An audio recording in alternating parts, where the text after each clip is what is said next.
হয়, লুনা ভৰদ্বাজ এগৰাকী প্ৰতিভাশীল যুৱতী। যিগৰাকী যুৱতী কালি 108 পদগণনাত নিহত হয় আৰু অতিকৈ শোকাকুল পৰিৱেশে বিৰাজ কৰিছে উত্তৰ হাংমাৰাৰ এইখন বাসগৃহত। আৰু হঠাতে উমলি জামলি থকা এখন ঘৰ থান বান হৈ গ'ল। খুবেই শোকাকুল পৰিৱেশ।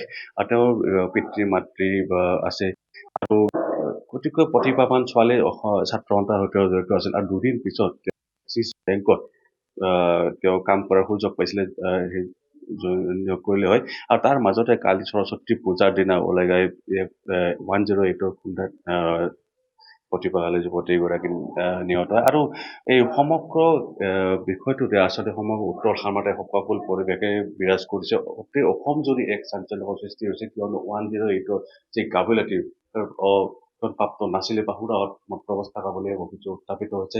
সমগ্ৰ বিষয়টো জানিব বিচাৰিছো পিতৃৰ পৰা আচলতে খুবেই শোকাকুল পৰিৱেশ। তথাপিতো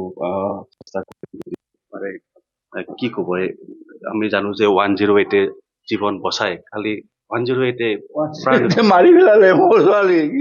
সিহঁতে পলাই গ'ল লৈ যাব বাচি লৈ ছোৱালী। মইতো মৰা বুলি ভবাই নাছিলো। মই গুৱাহাটী যাব ওলাইছিলো, সেইকাৰণে সিহঁতে পলাই গ'ল। আৰু চৰকাৰে এইবিলাকে কি কৰি আছে তাৰ মই নাজানো।